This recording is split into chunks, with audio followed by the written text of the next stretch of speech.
પ્રજા પર સતત મોંઘવારીનો માર પડી રહ્યો છે। શિયાળામાં સસ્તા મળતા શાકભાજી આ વખતે આગ ઝરતી તેજી જોવા મળી રહી છે। ભાવમાં એવો ભડાકો થયો છે કે મધ્યમ વર્ગની થાળીમાંથી કેટલાક શાક તો ગાયબ થઈ ગયા છે, તો સસ્તું થયેલા સોના ચાંદીએ પણ ફરી તેજી બતાવવાનું શરૂ કર્યું છે। ત્યારે જુઓ હાઈ મોંઘવારીનો આ ખાસ અહેવાલ।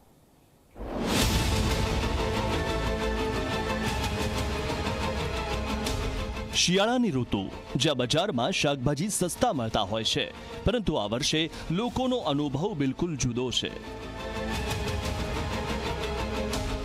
મોંઘવારીના મારથી સામાન્ય જનતાની થાળી ખાલી થવા લાગી છે। એક જ સપ્તાહમાં શાકભાજીના ભાવમાં એવો ભડકો થયો છે કે ગૃહિણીઓના રસોડે રાડ મચી ગઈ છે। ટામેટા જે થોડા દિવસ પહેલા 40 રૂપિયા કિલો હતા, જે હવે 60 થી સીધા 80 રૂપિયાનું આકાશ સ્પર્શી રહ્યા છે। રીંગણ તો જાણે રોયલ શાકભાજી થઈ ગયું છે। 40 થી 50 ની રેન્જમાંથી સીધું 140 રૂપિયા કિલોને પાર થઈ ગયું છે, અને સૌની થાળીને સુગંધ આપતી કોથમીર હવે 80 રૂપિયામાં કિલો મળી રહી છે।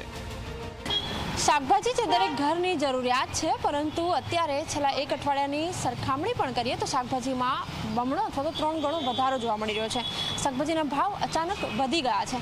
એમાં પણ જ્યારે વાત ટામેટાની આવે ત્યારે એ જ ટામેટા કે જે પહેલાં 40 રૂપિયા કિલો મળતા હતા, એ ટામેટા અત્યારે 80 રૂપિયા કિલો મળી રહ્યા છે। રીંગણ પણ કે જે પહેલાં 40 થી 50 રૂપિયા કિલો મળતા હતા, એ રીંગણ પણ અત્યારે 140 રૂપિયા કિલોના ભાવે પહોંચ્યા છે। અલગ અલગ શાકભાજી કે જે અત્યારે શિયાળો પણ છે એવી આવક શરૂ થવી જોઈએ, પરંતુ હજી પણ એ આવક શરૂ થવામાં એકાદ મહિનાની વાર છે।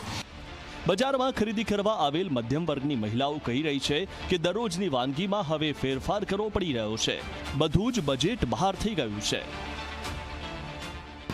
શિયાળા પ્રમાણે તો આટલું બધું હોવું ના જોઈએ। મેઇન તો રીંગણ ને બધું તો જે લોકો ખાઈ શકે, અત્યારે એટલું બધું મોંઘું છે કે 40 રૂપિયાથી 50 રૂપિયામાં 250 રૂપિયા રીંગણ મળે છે।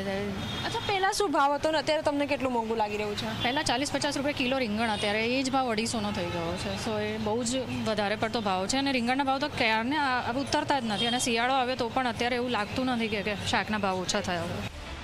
મોંઘવારીની આ લહેર માત્ર શાકભાજી સુધી સીમિત નથી।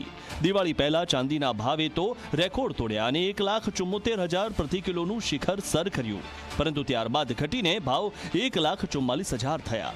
પરંતુ હવે ફરી તેજી દેખાઈ રહી છે, અને હાલ ચાંદી ફરી ચડતી કસોટીમાં 1,65,000 સુધી પહોંચી ગઈ છે। પણ આવનારા દિવસોમાં આપણે જોઈએ તો ચાંદીની ડિમાન્ડ છે ઇન્ડસ્ટ્રીયલ પ્રોડક્ટમાં યુઝ લેવામાં આવે છે, ઔદ્યોગિક એકમોમાં ઉપયોગમાં થાય છે, સોલારમાં આપણે ઉપયોગમાં ચાંદીનો ઉપયોગ થાય છે, ઈવી કાર જે આપણે જોઈએ છે ઈવી વ્હીકલમાં પણ આમનો ઉપયોગ થાય છે। જે બેટરી બને છે એમાં ચાંદીનો ભાગ હોય છે। તો આ બધા તમે ફેક્ટર ધ્યાન રાખો। જ્વેલરીમાં ચાંદીનો ઉપયોગ થાય છે, આ બધા ફેક્ટરને ધ્યાને રાખો તો ચાંદીની ડિમાન્ડ છે દિવસે ને દિવસે વધવાની છે, અને જેમ ડિમાન્ડ વધે તો ચાંદીના ભાવ ઓફકોર્સ વધશે, અને આવનારા વર્ષ કદાચ ચાંદી 2.5 લાખથી 2.5 લાખની સપાટી કુદાય તો પણ નવાઈ નહીં, એવું મારું માનવું છે। શાકભાજી મોંઘી, ધાતુઓ મોંઘા, અને આવક એની એ જ। ખર્ચ વધે છે, પરંતુ પગાર નહીં। પરિવારના બજેટ પર ચારે બાજુથી ગહેરો તણાવ જોવા મળી રહ્યો છે। રોજિંદા ભાવોમાં આવી રહેલા આ ભારે ફેરફારોને કારણે ગ્રાહકો હવે ખરીદી કરતા પહેલા 2 વાર વિચાર કરતા થઈ ગયા છે।